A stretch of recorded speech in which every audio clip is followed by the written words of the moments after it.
Or what's up, guys? Welcome back to the channel. What we're doing today, we're going to be taking apart a 2008 Honda Sonata's fuel pump sending unit. Basically, you got to remove the whole fuel pumps assembly to get to the sending unit. And if you're replacing a fuel pump, that's the same exact thing you're going to have to do anyway. So this goes to you, but the only I'm not replacing the whole unit. I'm just replacing just a little plastic thing on the side. But before you get to this area, first you got to push the seat down. It's right there behind the back seat. So just push it down. There's 4 little screws right there. You see the little white dots. There's 4 screw Phillips. They come out really easy. And you pull the cover up. Now you got to unhook 2 electrical connectors, which are easy ones. They're not too bad. Just get a screwdriver, push on the little plastic clip, and they pop right out. Be a little gentle so you don't break them, but use something just to push the clip in, and that'll help you pull it up easier. After that, you guys start doing this, which is hitting this little metal tab thing. These metal tab things are never easy to get off, but you know, it is what it is. So all you gotta do is kind of just keep hitting it till like there's little edges around it. You guys use a screwdriver, hammer, just keep hitting it around. I don't know if they make tools for this yet, but I'm doing this in the car, so it wouldn't work anyways. You can do this probably a little easier by dropping the tank down, but this had a full gas tank in it, and also I didn't feel like jacking the car up, putting the gas tank down, so we did it like this. So, like I said, take a screwdriver, just kept hitting those edges, just make sure you're twisting it counterclockwise, of course, and then keep hitting it. You gotta go you can't just hit the one spot all the time. You gotta go like to the right side and to the left side, and just keep trying to hit it around and around. After that, it should just pop right up, and then all you gotta do is kind of get that ring off around the top, which so you gotta like push it to one end and plop it around the other side, and that'll pop right off. But also, don't forget to take off your fuel lines. Like I took off the one fuel line, which that's more of a vent line, but don't forget to take off your main fuel line because you won't be able to get this thing out without getting that off. But just 2 little plastic pieces. I think it's blue or greenish or tealish. Just push it on both sides. There's not just one tab. There's 2 tabs. So you got to push one end, you got to push the other end, and just pull. And this guy kind of like twist and pull, and eventually it pulls right off. The plastic little like the different color piece, not the black piece, but like the tealish, bluish, that stays with the fuel pump assembly. So don't try to pull that off. That stays with the thing that the pipe is on. If that makes sense. So after you get that metal thing around it, now it's time to get the actual fuel pump assembly out. Now, doing it this way, you kind of just gotta like play with it. You gotta twist it. Now, be aware that there is a metal thing down there, so you gotta be a little careful. But you know, so it's gonna get stuck, and that's getting stuck actually in the tank most likely. Now, another thing is you gotta fight these little freaking pipe lines, the fuel lines and the vent lines. So you gotta get around those also. So having a third hand there, would probably be a little helpful, but you can do it on your own. It's really not that bad.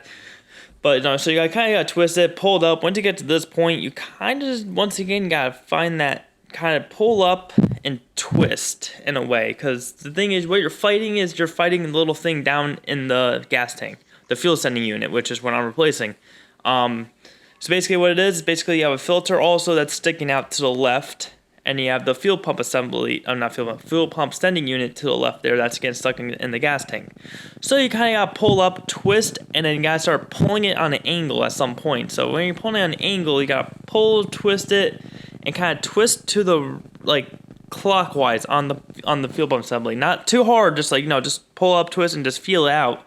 Just pull, twist up, and just keep going up until it just finally says, you know, keep going back and forth until you just start feeling that loose, and it eventually just pops right up, and then you're pretty much good to go at that point. And once you get that up, it's, you know, you just gotta wait for let the thing drain out because there's gas inside of the fuel assembly. So gotta let it drain out a little bit, and after that, you should be pretty much good to go to pull it fully out and do a full replacement of the fuel pump, or you take the fuel sending unit off the side, which the fuel sending unit on the side just snaps on and off. Basically, just pull up the little tab and it slides straight down. And the fuel pump, you can replace just a fuel pump on these things, but usually I recommend just replacing the whole fuel assembly. Usually just easier that way. Alright, so after you get it removed and you do what you gotta do, when you go to put the new one in, make sure that you clean up this gasket area without putting this little silver stuff in. Now, I don't recommend doing this, but if you're doing it this way through the car, it might be the easiest way. Get some type of, like, this is gasket maker for water pumps.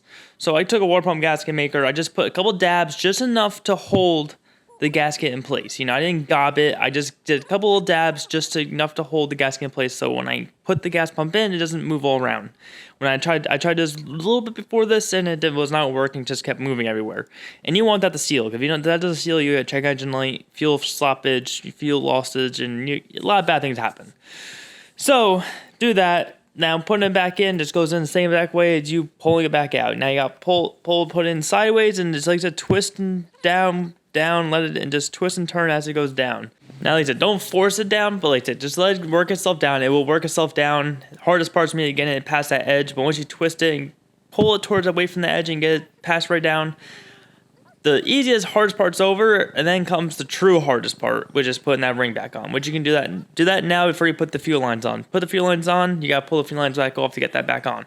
So to get the thing on, you gotta push down the fuel pump because there's springs on it. So you gotta push down and twist a little bit. It'll get stuck, and then you gotta use a hammer, screwdriver. You try using a hammer first. Probably tap it a couple times to get jammed into where it needs to go, so the fuel pump stops popping up back at you. But that's the only hardest part, is really getting that part. Now this part, I literally took me about probably 15 minutes, I'll say 10 minutes to do, because it was just constantly just wouldn't want to move. So, you know, sometimes you can bend those tabs slightly. Don't do it too much, just enough. See where it's stuck at, and those tabs you can just give a little slight tick to it, just so it helps you get it through it.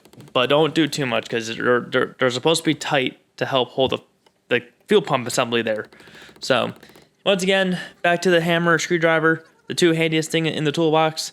You take it, hammer it, just keep hammering it until it twists clockwise, tightening it. Then once it's set, once those little edges go all the way around the little tabs that they go through, you're set to go. It's all locked down.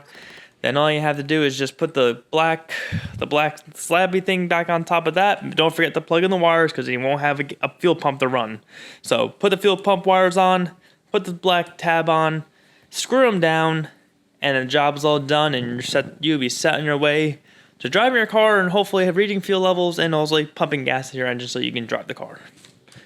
A couple things you should keep in mind when doing this also, or any type of fuel pump job, always clean up around the area. Take a blowgun, blow it around, because especially if it's a truck always have a lot of debris on these things, and you want to be clean. So make sure it's always clean. Keep some brake clean on you, just spray around there. Now, whenever you put fuel pump lines on, expect them, make sure they're not cracked, make sure the seals are good on them and stuff like that, blah, blah, blah. Now you see me, I put a zip tie on my friend's things here because the one thing broke, but I know it's not going anywhere. It's only a vent line. There's no pressure. So I just put a zip tie there for now because the piece was like $100, something like that, to fix the stupid thing. So we decided that was the cheapest way and the easiest way, and it doesn't matter. So put it on that, and like I said, just reassemble the way you removed it, and you're set to go driving. So listen, I hope you guys enjoyed the video. Please leave a like on the video if it helps you out. Comment below if you have any questions or need any help with any type of fuel pump or just doing this fuel pump. Subscribe to the channel. We'll see you guys next one. Hope you guys